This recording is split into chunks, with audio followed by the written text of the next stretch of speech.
Okay,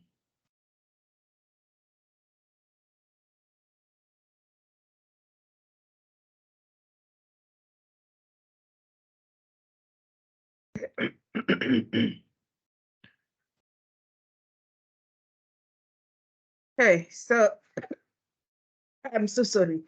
I thought I'm getting better, but I think I'm getting even worse by the day. Welcome to this week's session. We're going to be discussing conditional probabilities. It's just a continuation from what we've learned on Saturday, right? So it's going to be very short. So we go by the end of the session, you should know the basic concepts of conditional probability. When two events are independent, what happens to those conditional probabilities? And then we go into, sorry, I'll have to go get water. And then we'll have to learn more about the probability rules, which will include also the multiplication rule. And then there will be some activities that we will do. So just to recap on what you learned so that you continue from what we learned on Saturday or the previous session is, remember, probabilities can be between 0 and 1. It's a chance that something will happen. Just give me a second. I need to find water.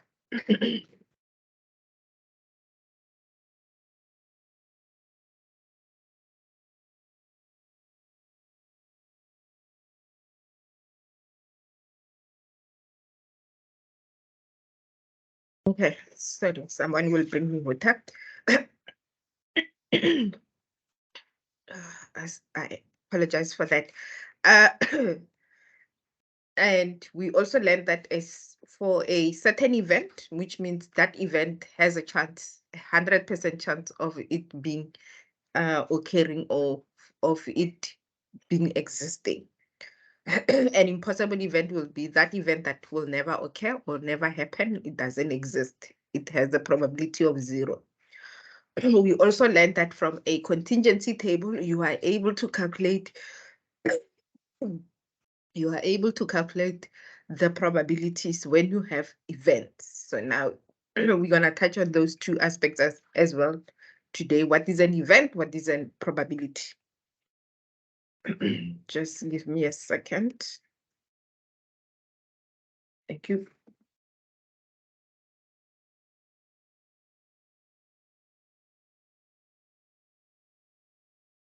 Nice to have an assistant. So in terms of the probabilities, we know that we are able, from a contingency table, we are able to calculate the joint probabilities, the simple probabilities or marginal probabilities. And we also know that the sum of all probabilities should also be equals to 1. We also learned that since we know that the probabilities are a numerical value, and it is between 0 and 1, where 0 is impossible, 1 is certain, there is a 50-50 chance. When you have a fair coin, it will give you a 50-50 chance because there is a head and a tail of it happening. We also know that the sum of all probabilities should also be equals to 1. And this is only and if and only when the event A, B, and C are mutually exclusive and collectively exhaustive. We also learned about the complement event to say it is an event of the event consisting of all sample points that are not included in that complement event or that event A. So if it's A, the complement, if it's A and B, the complement of A will be B. And the complement, we always say it is denoted by a copy or a C copy or a superscript C or a superscript line. And to find the complement probability, it's the probability of A minus the probability of a complement, or the probability of a complement is 1 minus the probability of A. We're going to still continue working with our data set, which has 20 records. We're going to still work on creating a contingency table for module and gender, and we can calculate the conditional probabilities. And what are those conditional probabilities? Conditional probability is a probability that one event is happening given that another event has already happened. The keyword, given. The probability, if they ask you to find the probability of event A, given that event B has already occurred, you know that you're dealing with conditional probabilities. The formula to calculate that conditional probability is the probability, if we have event A and B, the probability of A happening given that B has already occurred, it's given by the joint probability of A and B divided by the probability of the given event, which is B.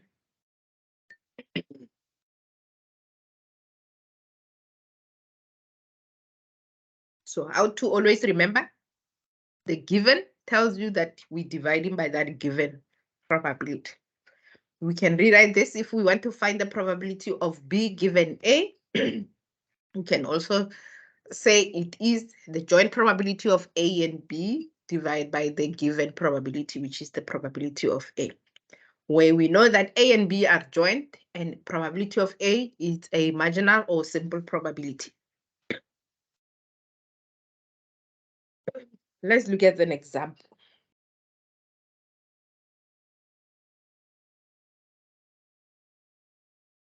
Of the students who participated in the survey, 40% are STA1610 and 75% are female. Now, you need to think about this. I can create a contingency table. I'm going to do that, and then I'm going to remove it. So you can, immediately before you answer any question, you can just draw for yourself a contingency table.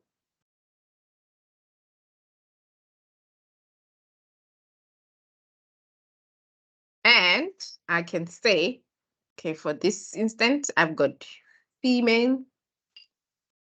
We also had another column, QMI, right? You must not forget about that one from the data set. So we have female and we have male. We have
apologies. As you can see, I'm load checking. I'm gonna switch off my camera and we're gonna continue on that note. I apologize. This is South Africa.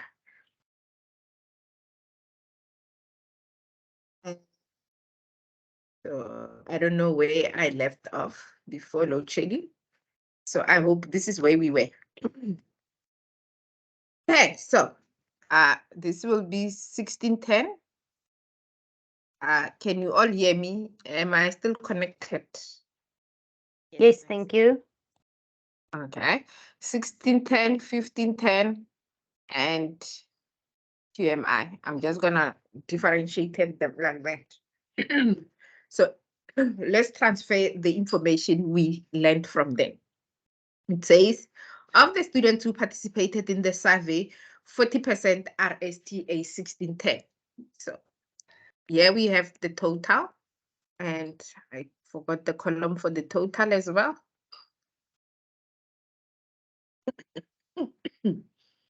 And so 1610, the total will go there. They are 40%. So it's 0.40. I'm going to convert it from a percentage to a decimal, divided by 100. And they say 75% are female. So female, regardless of what module, they were 0.75. And 35% are both female and STA1610. Female STA1610 is 0.35. From here, I can complete the entire contingency table and be able to answer any probability question. So let's do that. 40 minus 35 to get the probability of male will be 0.05, right? And we know that, and hence, yeah, I won't be able to complete the entire table because I don't know QMI. They should have given me more information. If they were only giving me 2 values, STA and 1510, I will be able to, but I'm just demonstrating. Once you have certain information, you should be able to plot it onto your contingency table and be able to calculate. So this will be 0.25. But I still don't know what those 2 values are if they would have given us all the values. But in a nutshell, that's how you take the information and put it into a contingency table. But based on our information, I'm just gonna clear the screen and say from the table that we had, if we calculate all the probabilities and we are able to see all those probabilities. So 40% for STA 1610, 75% all females, and 35% were both female and STA 1610. Now, you need to be able to recognize that numbers, which are whole numbers or counting numbers, are what we call events. The minute it's in percentage or in a decimal form, it is probabilities. There are different ways of calculating the probabilities based on events and also on probabilities. On probabilities, we substitute into the formula. If we are given event, we have to first find that event. So if, for example, we have to calculate the probability of 7, which is female and male, we will need to go and say the and male and STA 1610 and 1610 will be given by observation satisfying divide by the divide by the sample space. We always have to remember that.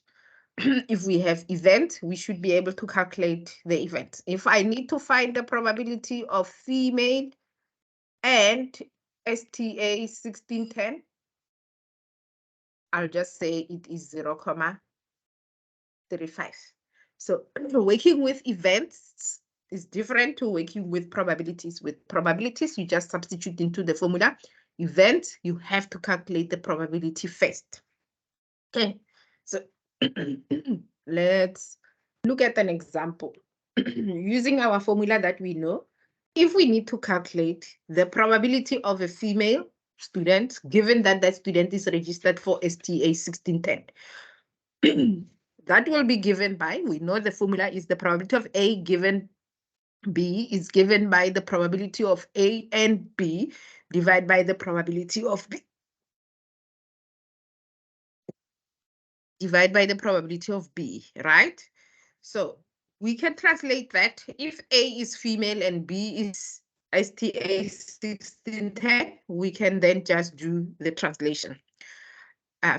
Probability of female given statistics, it's equals to the joint probability of female and stat 1610 divided by the probability of the given, and the given is STA 1610. Because we're working with probabilities and they already gave us the probabilities, we then substitute the probabilities into the formula. The probability of female and 1610 is 0.35. The probability of STA1610 is 0.4, which then gives us 0.875. If they didn't give us the probabilities and we're using the event, that doesn't change because we will still say the probability of a female and, oh, not and, given, sorry, probability of a female given 1610 will be given by the probability of a female and 1610 divided by the probability of 1610. This is me shortening this STA1610 to fit. And that will be given, I'm going to write it at the bottom right now. And that will be given by, what is the probability of 1610? If we're using the event, it is 7 divided by 20. So that will be 7 divided by 20 divided by the probability of 1610 is 8. So it will be 8 divided by 20. And in mathematics, because this is a division, we change the sign and flip, unless if you have a Casio calculator with fraction. So we're going to say 7 divided by 20 multiply by 20 divided by 8. We change the sign to a multiplication. We flip. The numerator becomes the denominator becomes the numerator. So we flip them around. 20 and 20 cancels out. You are left with 7 divided by 8. And what is 7 divided by 8? It is 7 divided by 8 is equals to 0.78, 0.875.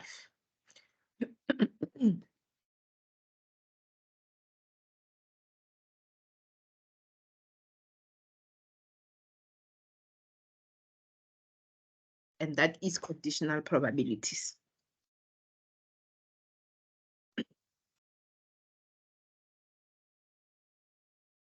I'm tempted to say calculate. Okay, let me ask you to calculate it. Find the probability of QMI given May. Probability of QMI given the person is a male student. That is your exercise, your activity. You can either use the events or use probabilities, but you first need to write the formula down.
Are we winning?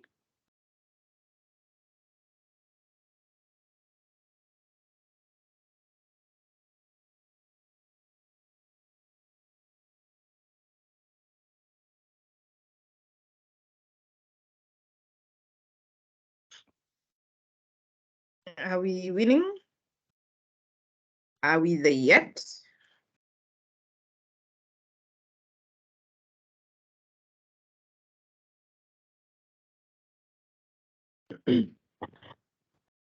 $0.857.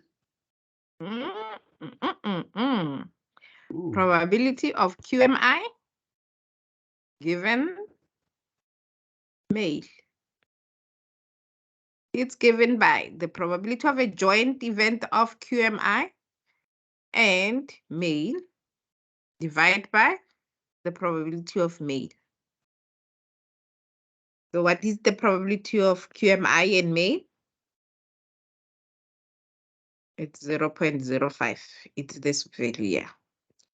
It's a joint probability of male and QMI. The probability of male is this one, 0.25. And the answer will be 0.2 because 0.25 goes 0 and we add 0 and it goes 2 times. It's 0.2.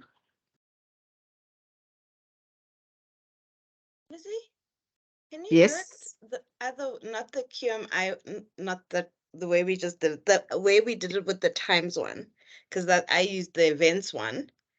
Okay, so let's go to the events. Just remove this ones. We'll do it the same way as well.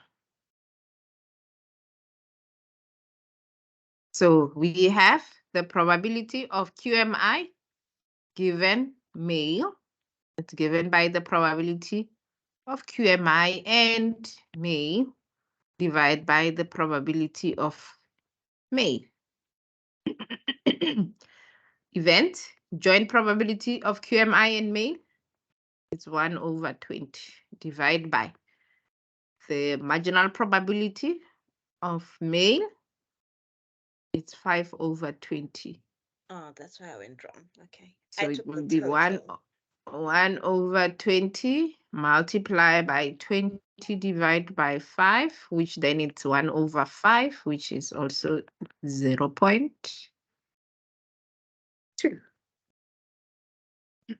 Okay. Thank you. I had used the total 8 by mistake. Okay, so that is conditional probabilities. That is if they didn't tell you anything about independent events and you use this formula to find your conditional probability, the probability of an event happening given that another event has already happened. What if my two events are independent? It means they do not. If two events are independent and if and only if they are independent, then your conditional probability will state that the probability of A given B is the same as the probability of A because B has no bearing on what is happening to A. B has no influence on A. Independent, the probability of A will given B will just be the probability of A. The probability of the second one, it's a repeat, but it's supposed to say the probability of B given A is the same as the probability of B. So it's the probability of B given A will still be the same as the probability of B because B has no, A has no bearing or any influence on what is happening with event B. So event A and B are independent when the conditional probability of the event is not affected by the fact that the other event has happened. That you need to always remember. Okay, so when you have conditional probabilities and they give you and they tell you that in history, the conditional probability states that it is 0.3 and the probability of another event is 0.2, what is the probability of the joint event of those two events? Then that's when we apply what we call multiplication rule. So multiplication rule is for when there are two events. If we need to calculate their conditional probability, or we need to calculate the joint event, but we are given the conditional probabilities.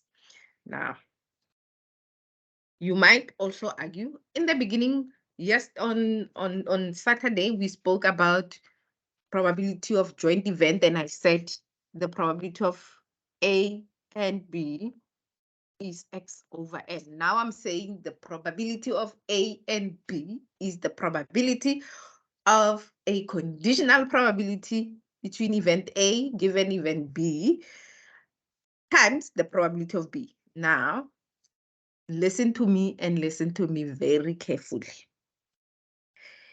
If and only if they never, ever, ever say anything about independent, they have never said anything about conditional probabilities, the probability of A and B is given by observation satisfying that event, that joint event, divided by the sample space. Only when we speak about conditional probabilities or independent events, then we can say the probability of a joint event, A and B, is given by the conditional probability times the probability of a given. Wow. Remember, our probability of A given B is given by the probability of A and B divided by the probability of B. Now, if they have given you the conditional probability and they also have given you your simple probability, and they're asking you to find the joint probability, then you can calculate it by just multiplying to get rid of probability of B. We just have to multiply both sides by the probability of B and multiply this side by the probability of B. B and B cancels and you are left with the probability of A and B is equals to the probability of A given B times the probability of B, which is multiplication rule. Only works with conditional probabilities or independent events.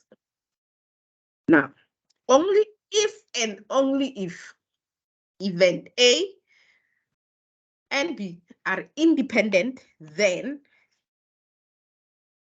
the multiplication rule will state that the conditional probability of A and B is equals to the probability of B, of A, because B has no bearing on A.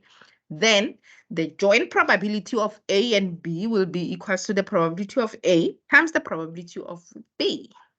That is only if and only if they tell you that event A and event B are independent. Then you can use the probability of A and B is equals to the probability of A times the probability of B. If they didn't mention any conditional probabilities and if they didn't mention any independent events, then the joint probability of A and B is always going to be the number satisfying the event divided by the sample space. Always remember that. I know that I am repeating it so many times, but let's move on and conclude in summary what I've just told you. Independent events are events that happen and they have no effect on the other probability of another event happening. Mutually exclusive event, which we touched the last time. The mutually exclusive event are those events that preclude the other event, occurrence of another event. Collectively exhaustive events are a set of all representing events of all possible outcome or all events of a sample space. The additive law, which is the rule of addition, applies to mutually exclusive events, remember?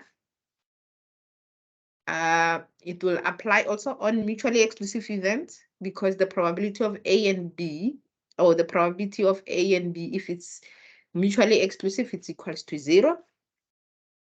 And then we just add the probability of A plus the probability of B. That's additive rule.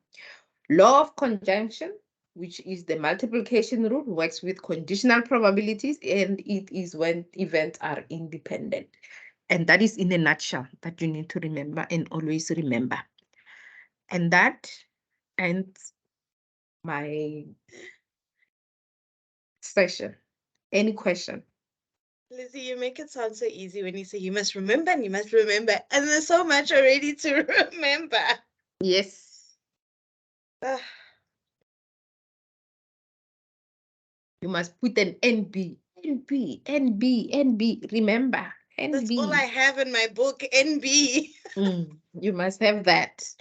Okay, so moving on to activities, let's see if we are able to do this.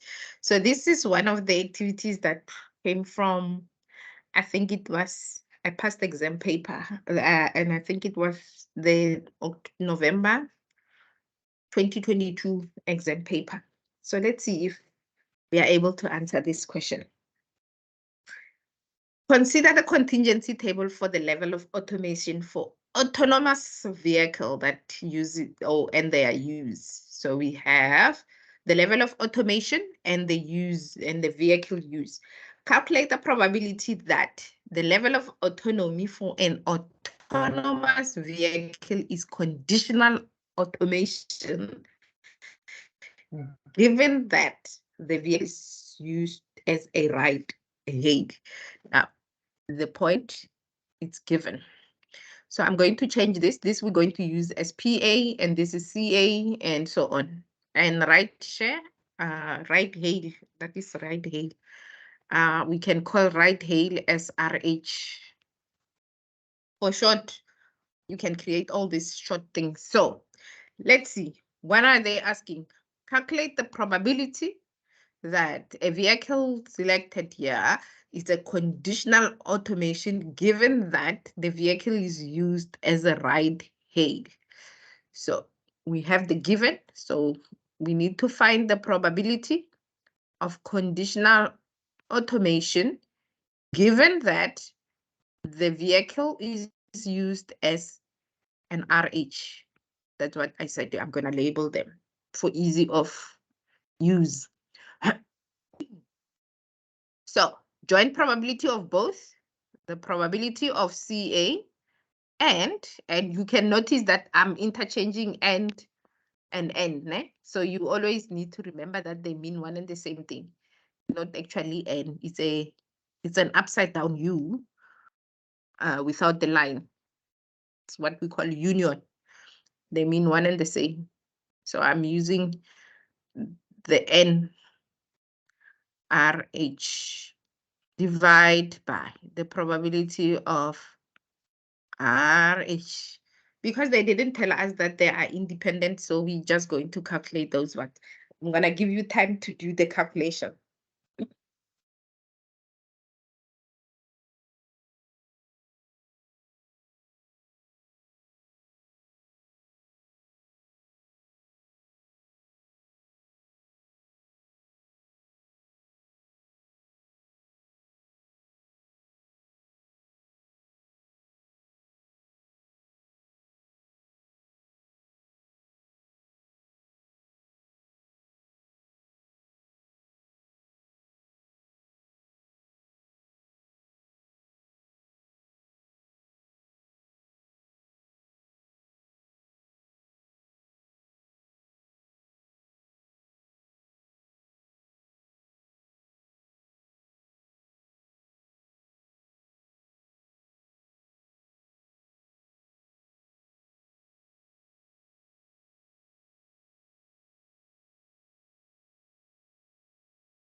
Are we winning? Okay, let's see if you got it right. Do you know what the answer is? Is it option A or B or C or D or E?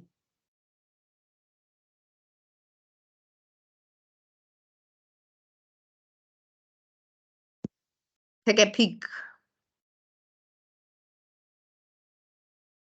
Are you guys still here? We're here. We're scared to give you the wrong answer. Yes, No, I pick don't know. choose. Is it, let's play a game of guessing. Is it A? How many says it's A? Say yes, yes, yes. Who says A? No one. No one says it's A. Who says it's B? No one. Who says it's C? Ah, I will go for C. okay. We have one C. Who says it's D? I got D. You got D. Okay, we have one for D again. So we have E, C, and D. Who has E? I'm gonna check how many we are on this group. We are 2, 4, 5. So I expect 5 answers. How? Today I'm gonna slave you guys away. So nobody has E. Who has any other number which is not on there? None of the above. Nobody. Okay. Let's do the calculations. So right hail share and CA, it's 179. 179 divide by the total of 3,100 divide by their RH, which is irregardless of other automation. RH is 868 divided by 3,100, which is the same as 179 divided by 868. Now I'm going to also show you a trick. When it comes to conditional probabilities, think about it this way, especially when you have events. So the same applies with probabilities, but also think about it in this way.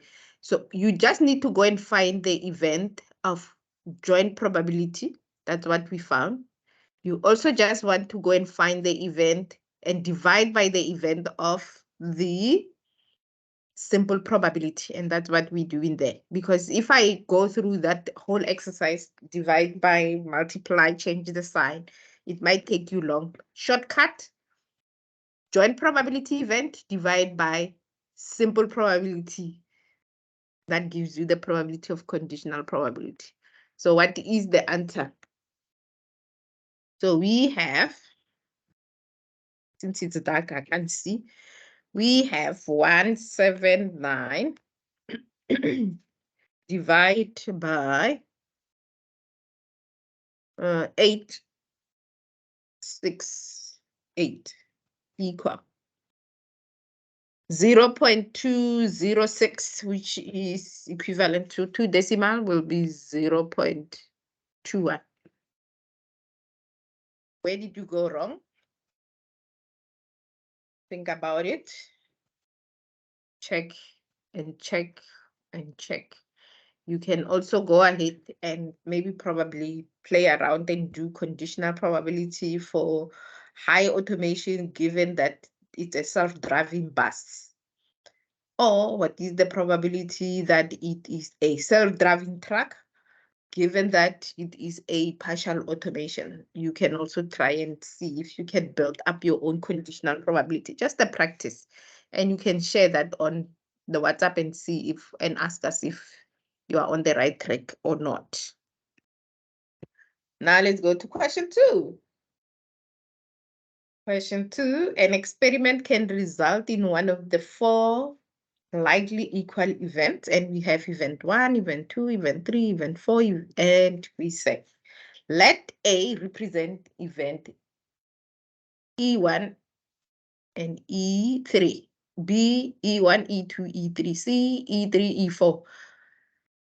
And they also gave you the probability. Because there are 4 events, so 2 divided by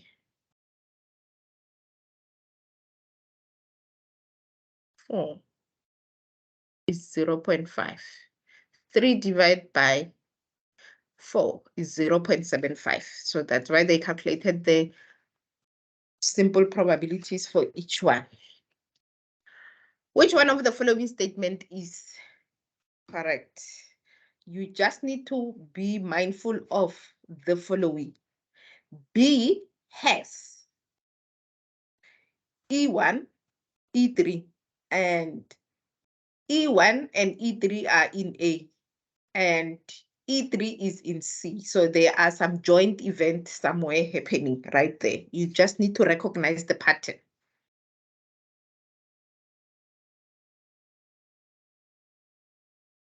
in order for you to continue. So, looking at A and B,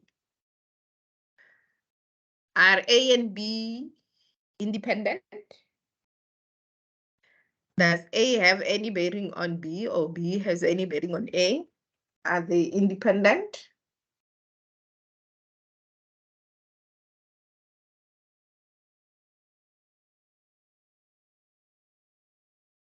You can test the independence by doing the following.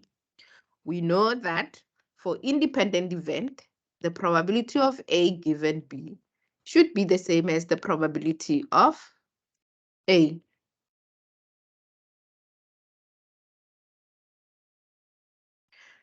The probability of A given B should be the same as the probability of A. So now let's validate that. The probability of A, because they didn't tell us anything there to say A and B are independent or something like that. They never mentioned it. We're now seeing the independent in the option. So we need to check to see. A given B is given by the joint probability of A and B divided by the probability of B. So you're going to ask me, how do I then find the joint probability of A and B? Easy. How many events are in A and how many events are in B that are common? That is the joint events. There are 2 events. So it means the probability of A and B is 0.5 because 2 events that are common between the 2, A and B, will give me 2 divided by 4 gives you 0.5 because it's 50% of the data. The probability of B is 0.75. Let's calculate. And it's 0.5 divided by 0.75, and that is equals to 0.666666666666, which is 0.67. Now, let's go back here. If this is 0.67, what is the probability of A? It's 0.5. Are they equal? No. So therefore, not independent. That's how you will test for independence, regardless of whether you have a complex questions like this. But always remember that for independence, you're going to use the conditional probability to test. You need to test and see if they are the same. If they are not the same, then they are not independent. Continuing, this is what we learned on Saturday. The probability of A or B is equals to 1. So let's see if it's equals to 1. What is the formula? The probability of A plus the probability of B minus the probability of A and B. Some of the information we already have calculated them, so easy to do. The probability of A, they've given it to us, it's 0.5. The probability of B is 0.75 minus the joint probability of A and B. We did calculate the joint probability. We said it is 0.5, so it's 0.5. And the answer here will be 0.5 and 0.5 will cancel out. We'll be left with 0.75. Is that correct? No, that's not correct. And then we move on to the next one to validate. The next one says the probability of A the probability of B and C is 0.25. Now, how many events are in B and are also in C? There's only one, right? So therefore, it will be 1/4. What is the 1 divided by 4? Event satisfying. So remember, we use X. The formula that we are using for this one is X. Something is wrong with my pen. Doesn't want to write on the other side. Let's write on this side.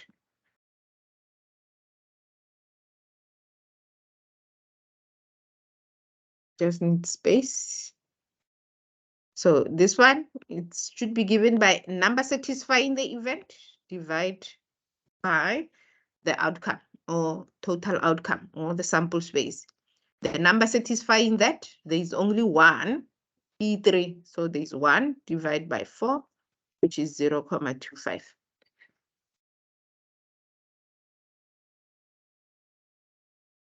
Which means this is the correct answer. But we're not done. Let's validate the next one because that's what we're doing. We're practicing.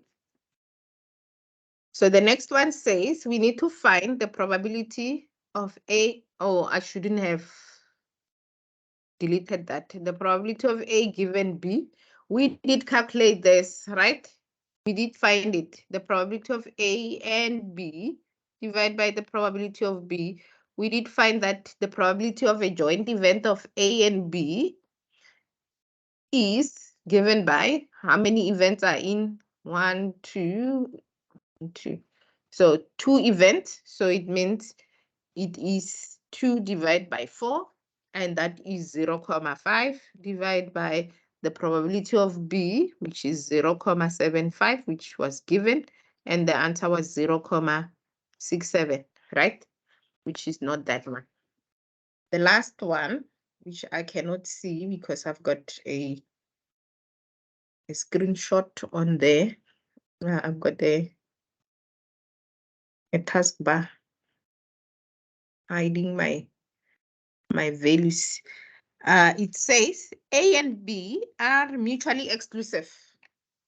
Is A and B mutually exclusive? Therefore, it means we need to validate this. Is A probability of A and B equals to 0? We know that the probability of A and B is 0.5. So that is 0.5, which is not equals to 0. Therefore, they are not mutually exclusive. With options, you have to validate each one of them to find the correct answer. So with multiple choice questions, actually, you work 5 times as much as when you have only one question asking you to solve that one simple answer. Because look at it, we had to work out number 1, we had to work out number 2, we had to work out number 3, we had to work out number 4, we also had to work up number 5. If the answer was number 5, you would have had to work out all 5 of them in the exam. So bear in mind with that. I don't like multiple choice questions, especially when it comes to maths, because it's double the job. Okay, the last question before we go, and I'm not going to do this last question, it's going to be your questions to do at your own leisure time as a practice exercise. So they're giving you the event. All they're asking you is answer the following question to find out which one is incorrect. The first thing that you need to do is calculate the totals and calculate the values that are missing. Then come and answer this. ST and boy, is that the probability? Remember, they didn't say anything about independence, so it's X divided by N. Probability of P and a girl, it's X over N. Observation satisfying P and a girl divided by the total sample space. You will have to calculate this N in order for you to substitute there. The third one, you need to calculate the probability of a joint event of ST and boy given by the probability of boy. NP and gal, the same. You will have to calculate the probability of NP and a gal given that it's a gal. And because these are events, don't forget to do the correct substitution. Joint event, divide by simple event. That should be easy. The probability of a neuropsychologist, given that it's a boy, is equals to neuropsychologist, given that it's a girl, and it is also equals to the probability of neuropsychologist. Now, it means you have to go and find the value of this, the probability of NP given a boy. We calculated ST boy, so now you need NP given a boy, divide by the probability of a boy. And you have this because it's number 4, the answer for number 4. And you need to go and calculate the probability of NP, which is observation satisfying NP, divide by N. So it means you have to add the total there and come and substitute there. If they are all the same, then that's option is correct. So it's not what you are looking for. If they are not the same, then it is the incorrect one. If this one is not equals to this, like that. And that is me signing up or signing out of today's session. Thank you for coming. And I'm not going to bore you with all that you know always. We're from Pambili Analytics. We're trying to close the gap. We offer a range of services that people can sign up or consult with us. We also offer online or face-to-face sessions. We're running a special, which we're still promoting up until this month, I think. And from there, we will reconsider whether we're going back. We also have a YouTube channel that everybody can access any recording. But specifically for this type of sessions, like the 1-hour sessions that we're having every week in, week out, those ones, in order for you to get or receive the recordings, you need to join as a member. Remember, only loyalist members and above receive or will have access to the recordings on a monthly basis. Thank you very much to those who support the channel. Like I said, on Saturday, I will appreciate all the supporters, and these are our supporters. As you can see, we still do have only 2 loyalty members, and we really appreciate your support. Your contribution goes a long way, and we really appreciate that.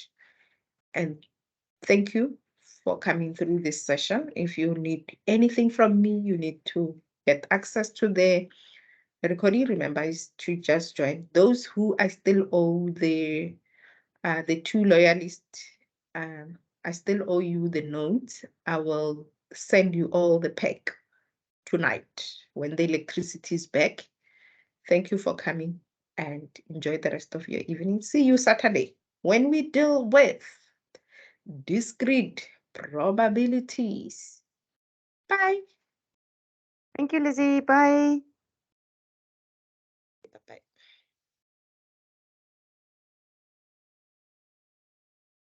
Right.